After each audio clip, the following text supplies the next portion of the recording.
What separates Aphelios from other pro-bound champs? In that his win rate is very low, but he feels rewarding and his players like him as he is. Is that not the case for many other pro-bound champs? There's a limit, I would say, to how bad we can make you. And so it is not a problem if a pro-bound champ has a low win rate. As an example, you tend to need to keep characters like Lee Sin in the past around 47. He's less pro-bound nowadays, but 47, or Ezreal back in the day, or whatever. But there's a big difference between keeping a character at 46% win rate and still playable, meaning that, yes, it is hard to win, but if you're really good, you can win on it, and having to completely gut a character so that no one can succeed on it because we have to get out of pro. And so, oftentimes, when a character is extremely pro-bound, we have to kill it so hard that even the good players in solo queue don't feel like they can enjoy it or succeed on it. And Aphelios, in Aphelios' case, is yes, he has a low win rate, but we don't have to gut him. We don't have to make him really, really, really bad.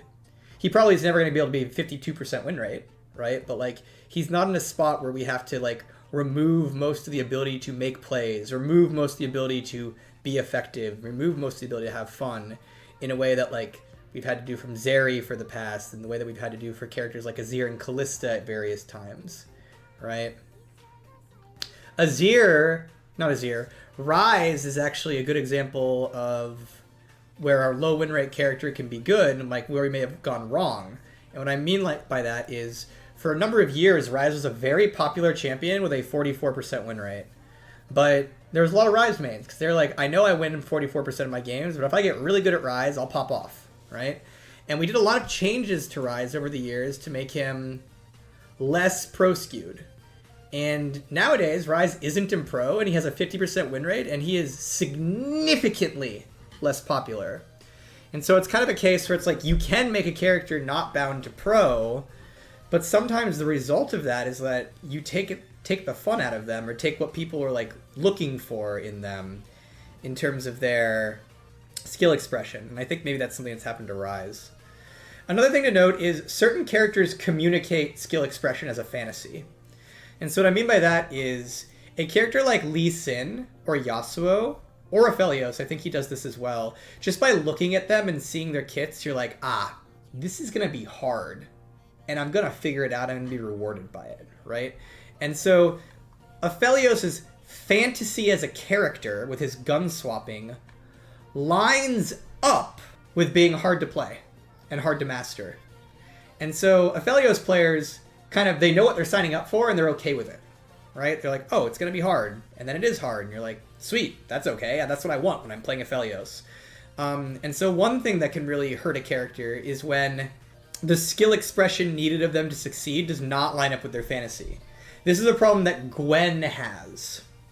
Gwen is a character who the majority of people who would want to play Gwen by looking at her and looking at her kit are oh, I want to play cute scissors girl, or I want to play, that top laner that chops people up like Master Yi, right? It's a very the expectation is a very straightforward character. And then it turns out Gwen is actually incredibly hard to play.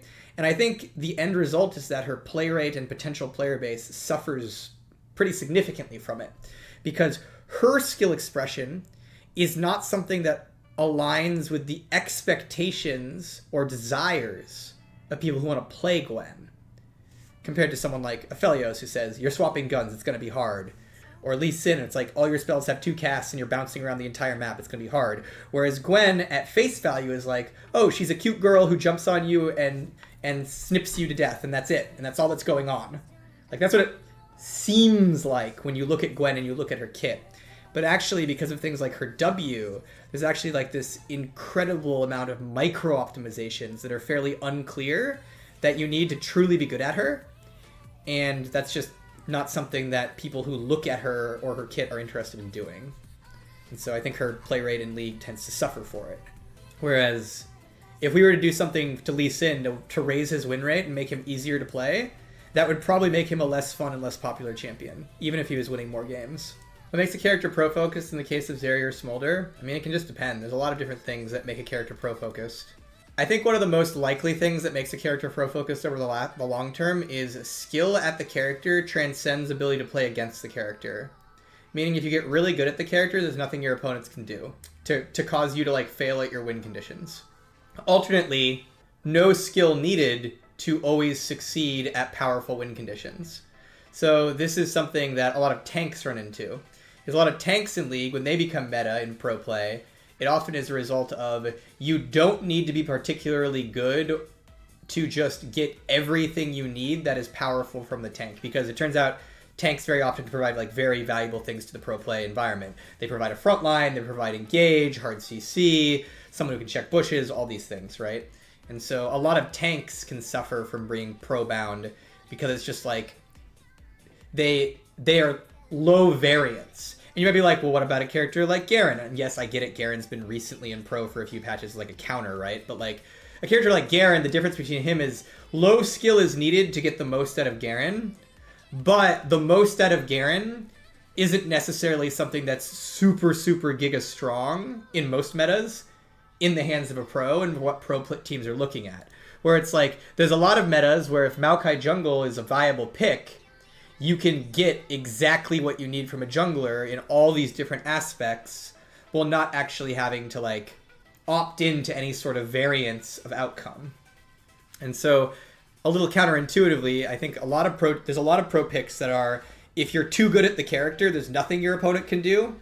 And then another of other pro picks are, it doesn't really matter how good you are at the character, you will always get what you need out of them regardless of your opponent's input. But I think both of those then concepts tie back to a concept of picking characters that lower the variance of your opponent's ability to stop you, I suppose. And those are just like a tip of the iceberg. There's so many other things that can affect like if a pro character is good, including a lot of things that are logical. Like pros tend to bandwagon on things. Like straight up, if the top team thinks something's good, a lot of the bottom teams will think it's good, whether or not they can actually play it, just because the top team is playing it. Like there's a lot of bandwagoning that goes on in pro play. There's a lot of like pressure to play meta. One of the really, I'd say, sad things about pro play is that community pressures are such that if you play off meta and lose, you're trolling. But if you play on meta and lose even harder, oh, that was just a rough game. And I think that type of pressure can go towards like extreme homogeneity of pro picks, where you can only really innovate if you are hyper confident that you're going to win with it, which I think is rough in a lot of ways. But you know, yeah, that happens everywhere, not only pro. No, there's a lot more variety in solo queue, I'll tell you that right now. But it's just like a thing where like there's a lot of truly viable picks that if pros picked them, they'd be good. But it is too risky to pick something new and lose, such that it's not worth picking it. Because then suddenly people on social media will say you suck, and then suddenly your coaches will hear that, and your team owners will hear that, and suddenly it's like, I don't know if that player should be on this team, and you know, you might not have a job, right? And so it's often safer to pick something known that's guaranteed to lose than something off meta that could actually win. And that's like a rough incentive scheme in regards to pro.